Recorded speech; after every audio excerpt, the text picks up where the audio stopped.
muslimin di seluruh Indonesia, dari Sabang sampai Merauke, ribuan bahkan puluhan ribu berbondong-bondong menuju ke Gresik, Jawa Timur untuk menghadiri haul dari yang mulia Al-Qutb Al-Habib Abu Bakar As-Saggaf. Kalau kita lihat, Masya Allah, sudah puluhan bahkan mungkin hampir 100 tahun beliau wafat, namun namanya terus dikenang oleh sejarah. Generasi demi generasi nggak ada yang lupa sama beliau. Kira-kira kita kalau meninggal bisa nggak begitu? Bisa, bisa kita. Caranya bagaimana? Caranya kita ikutin bagaimana dulu Habib Abu Bakar hidup seperti apa. Habib Abu Bakar hidup seperti apa? Diserahkan umurnya, diserahkan semua waktunya, harta yang dia miliki, kekuatan yang dia punya di jalan Allah Subhanahu wa taala. Habib Abu Bakar ini dikenal sebagai sahibud darb, sebagai al-qutb, sebagai manusia yang paling mulia di zamannya, sampai mendapat diantaranya gelar sahibud darb. Jadi bisa membantu orang-orang yang bahkan tidak berdekatan dengan beliau.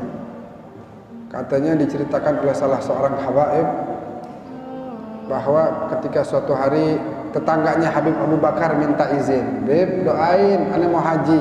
"Ya khair, mudah-mudahan begini haji mabrur, mudah-mudahan ini itu," didoain semuanya.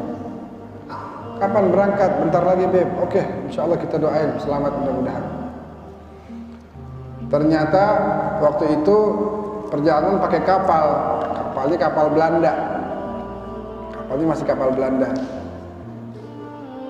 Di tengah-tengah perjalanan, ini orang Belanda rupanya mungkin ada yang kurang dalam persiapannya sehingga menyebabkan kapal itu mau tenggelam. Akhirnya pengumuman di kapal, mohon seluruh yang ada di sini berdoa kepada Tuhannya masing-masing, meminta keselamatan bagi kita. Nah, tetangganya Habib Abu Bakar ada, tetangganya Habib Abu Bakar ada di dalam kapal. Dia berdoa, dia bilang, "Ya Allah, demi keberkahan Habib Abu Bakar As-Saggaf, tolong berikan keselamatan pada kami yang ingin menuju ke tanah suci-Mu melaksanakan ibadah haji." Itu diceritakan bahwa Habib Abu Bakar keluar dari laut menggunakan sorbannya, menggunakan pakaian yang biasa beliau pakai, memegang kapal, ya, dan doakan.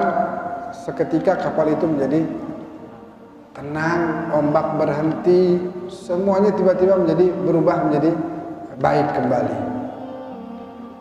Begitu. Itu sampai-sampai katanya yang punya kapalnya orang Belanda kasih hadiah buat tetangganya Habib Abu Bakar, karena merasa ini berkat doa beliau. Nah, pulang dari ibadah haji, datangin ke rumah Habib Bakar. Habib Bakar ada, Habib Bakar lagi keluar. Tunggu sebentar, bentar lagi datang. Begitu Habib datang, Habib Bakar bilang sama orang ini. Dia belum ngomong apa-apa nih, dia bilang, Habib Bakar dia bilang, "Jangan cerita sama siapa-siapa.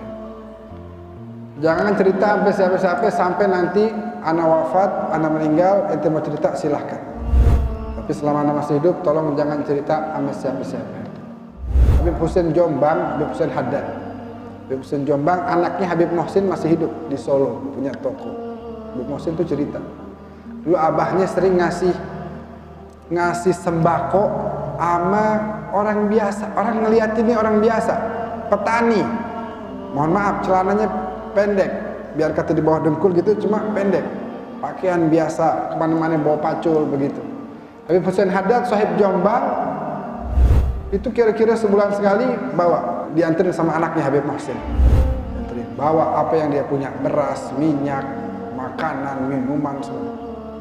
Sekali waktu lagi mau ke situ, diketok-ketok nggak ada. Kata Habib Husain, "Ya Allah Muhsin, taruh aja di depan pintu, nanti mungkin maghrib dia balik, dia ambil, insya Allah aman." taruh jalannya tuh mau menuju keluar jalan setapak begitu, mau ke jalan naik becak. Begitu mau naik becak, itu sahibul bait keluar dari samping rumahnya dalam keadaan basah kuyup. Habib Hussein tanya, dari mana? Barusan di India. Nah, yang ini disebut tempatnya. Di India ada kapal rusak dan di dalamnya banyak kalangan habaib yang mau pulang ke Hadramaut. Ana mendengar panggilan-panggilan ucapan minta tolong, makanya ana buru-buru ke India. Ana perbaikin sebentaran, habis itu ana balik lagi sekarang nih, masih basah kuyup.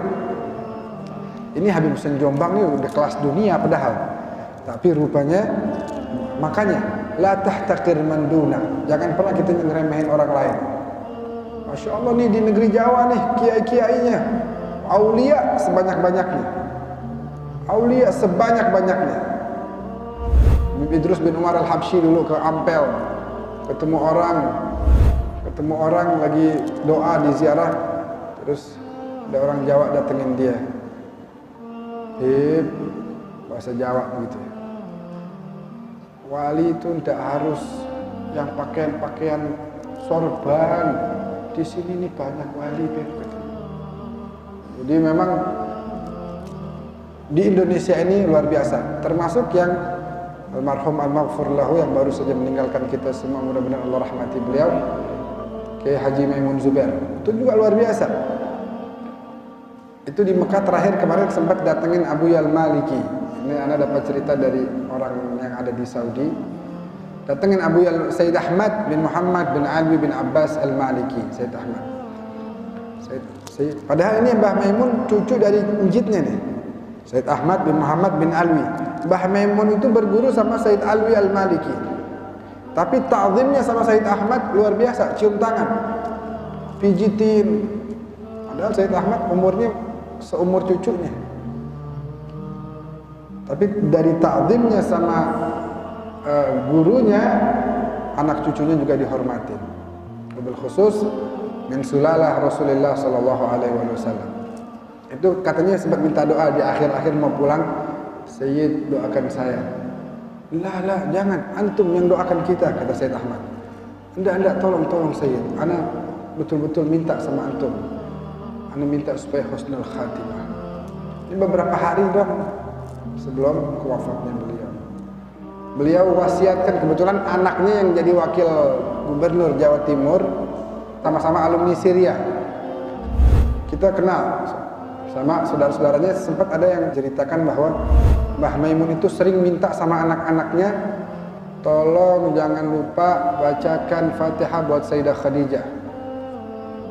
Makanya di antara qasidah yang paling beliau senang itu, yang sekarang kesebar tuh, Sa'duna fid dunya, ya, Sa'duna fid dunya fawzuna fil ukhra bi Khadijatil kubra wa Fatimah Zahra. Terus Sayyidah Khadijah terus. Akhirnya dikuburkan di Ma'la berbarengan dengan Sayyidah Khadijah alaihissalam. Nah, kalau cinta betul-betul Allah tunjukkan, Allah berikan bukti sehingga diberikan kesempatan untuk disemayamkan berdekatan dengan manusia yang dia cintai, yaitu istri Nabi Muhammad Sayyidah Khadijah alaihissalam. Makanya kita untuk sampai seperti itu bisa dengan al-istiqamah. Kita harus sadar bahwa ketika kita hadir di majlis, apalagi di rumah Allah, di masjid, maka jangan pernah ragu bahwa rahmat Allah turun kepada kita, insyaallah.